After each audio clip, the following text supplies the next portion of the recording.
Welcome to High Value Blueprint, where bold ideas meet real talk. Today, we're breaking down a controversial Kevin Samuels moment that's sparking debate across the timeline.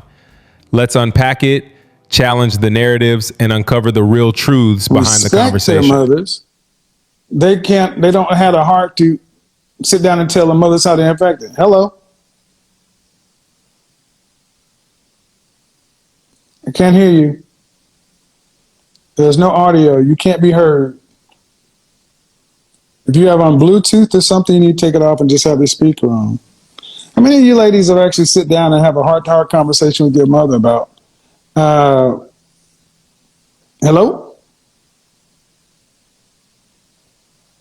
All right. D, you're going to have to come back in because your audio is not coming in.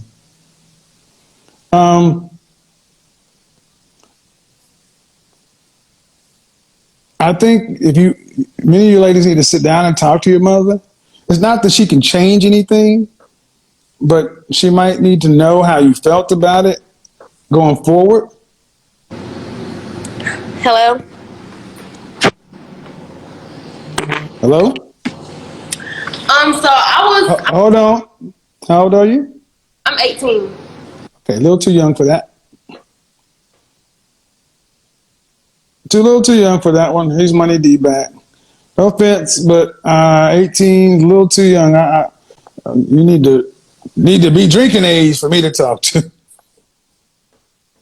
Little too. Kevin, sorry. Okay, how are you? My bad, Kevin. I love you, sir. My brother was on the phone. How old are you? Me? I'm 27, Kevin. All right, sister, daughter, what do you got?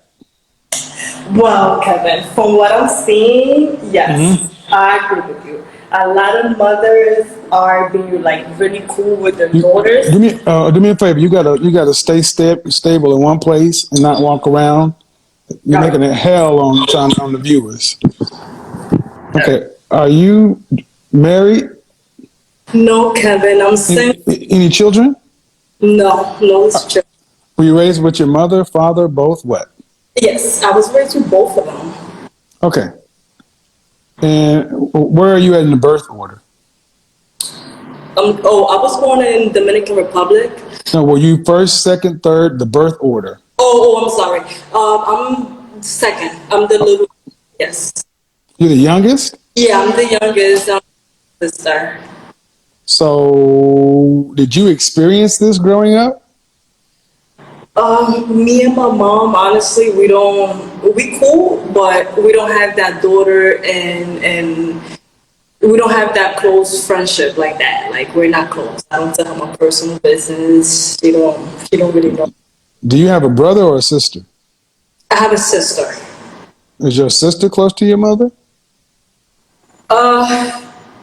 Not really. She's close to her, but she don't really tell her like her personal business and stuff. So your mother has two daughters, and neither one of y'all are close to her. No, not like that. We love her, and I have nothing but respect for my mother. But that's sister daughter. Yeah. Is that how you want it to be? You know what it is, Kevin? No, I would like to go to my mother and tell her everything. Like, if I did something, I would like to go to her. But this is the thing, though. My mom is really Dominican. Like, I'm Dominican. So, she has... Dominican, is that... The Dominicans are still human. Of course, that is true. But she's more, more Americanized, Okay. So she's old school is what I'm trying to say. I get it. Yeah. So you don't have any Dominican friends who talk to their mothers? Yeah, I do. I definitely do. So that has nothing to do with being Dominican. Yeah, that's true. That's true. So I go back to it. It sounds like you want it to be different. Have you ever talked to your mom about it? No. Why not? I don't know. I haven't.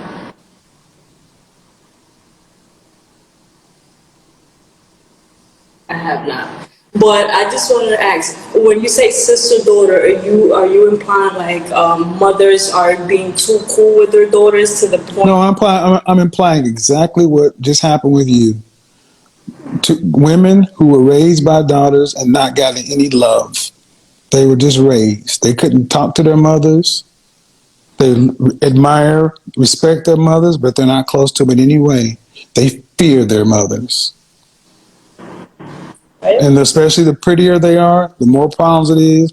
And they never even risk trying to talk to their mom because really they don't want to hear the answer because they're afraid that they're going to hurt them even more.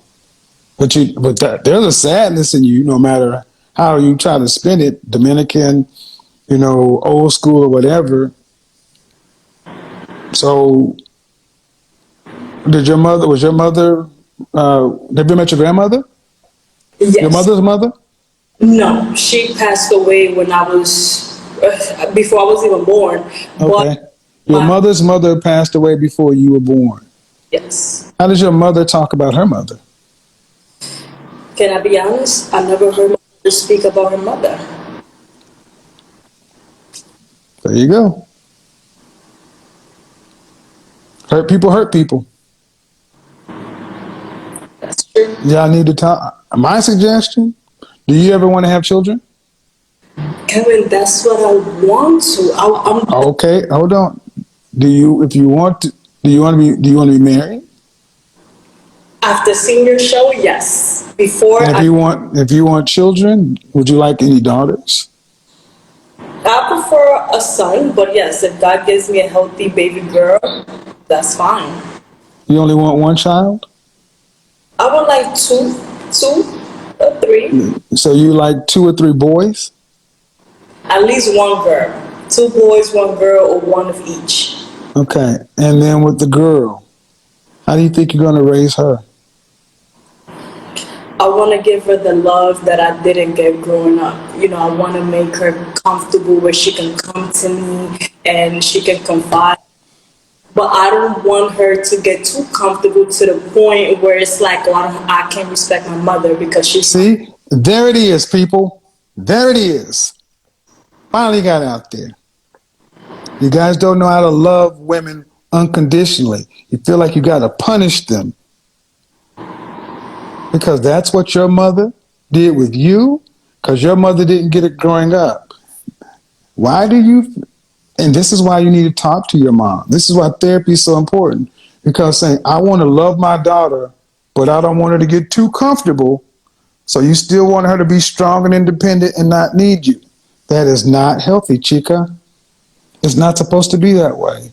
You're not supposed to be the way you are right now. You're not supposed to fear talking to your mother. You're not supposed to love her, respect her, but you can't go to her with anything that's really important. That's true, Kevin. Can I be honest with you, Kevin? Well, whether you're going to be honest or not, I'm going to get it out anyway. You might as well. Yeah, you're good at that. I'll tell you that much. You're good at that. You want to if you have first off, it is uncommon for women not to want to produce themselves. So when you said you want a son over a daughter, that's telling. That's telling. So I'm going to say that your sister and you both probably need to talk to somebody, and you need to risk talking to your mother, not to get her to change anything, but just to tell her how you feel about not being able to have a close relationship. I understand, Kevin, and I'm willing to do that, but this is the thing, right? This is how I feel. And the thing is, look, my mom has been married to my father for over 30 years. Uh-huh.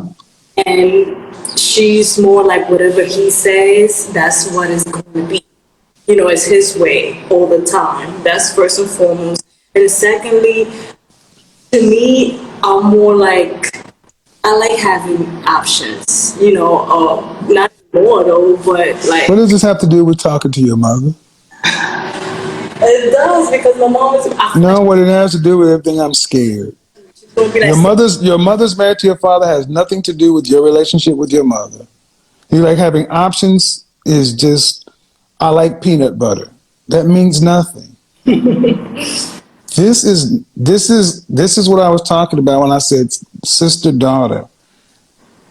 The fact that so many women of color cannot be close to their mothers but they love their mothers. You'll cry a river when she dies, but you don't have any loving conversation memories to share about her. And you fear not being able to do that for a daughter, even though you want the opposite. And this is a cycle. Somebody's going to have to risk trying to do something different. And it can't be your mother because she's too old. She's too stuck in her ways. I'll tell you this right now. If you don't attempt it, you'll regret it. So what do you suggest? You should suggest that I should be more open.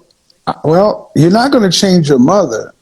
Right. But you need to address how not being able to have a close relationship or talk to your mother about things that are important to you, your feelings, makes you feel. Because who do you talk to them about? You don't talk to your mother? Damn sure ain't your dad's job. Where do they go? Where do those feelings go? I keep them to myself. Thank you. They stuff down in you. Right. And then how do you think that's going to present itself in a relationship?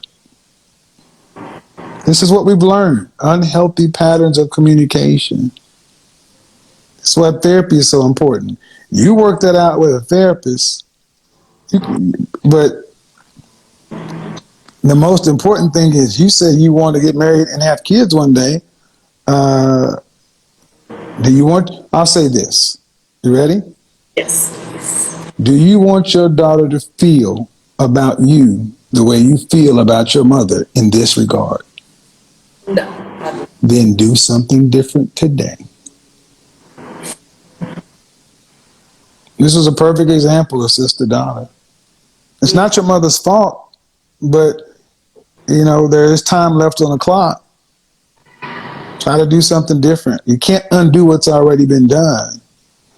So, all right, have a good day, man. Thank you, sir.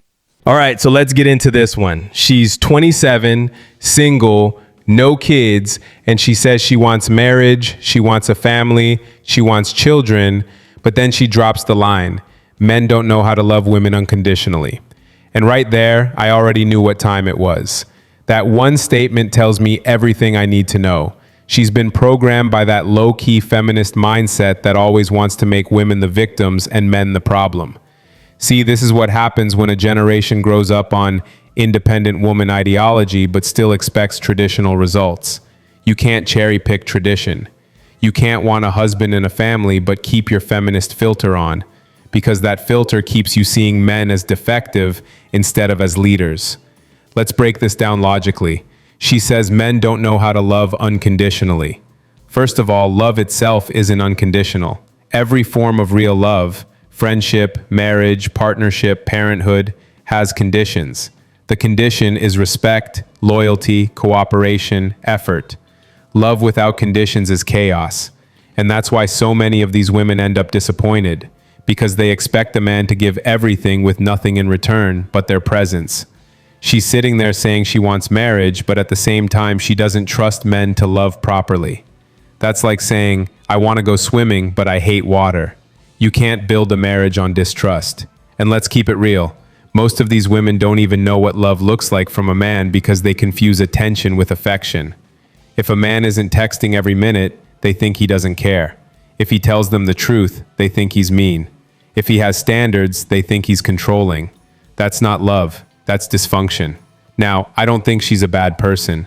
Honestly, she seems like one of those women who's been raised to focus on herself and chase the bag. And now, as the clock starts ticking, she's realizing something's missing. But instead of self-reflection, she projects, men don't love right. No, ma'am, you just haven't chosen right, and you haven't been taught what real love from a masculine man looks like. Kevin always said, men love through provision, protection, and leadership. That's how men love, not through words or constant validation. And if she truly wants marriage, she's got to unlearn all that feminist emotional jargon and start respecting what men do, not what they say. Because if you keep waiting for unconditional love, you'll end up unconditionally single.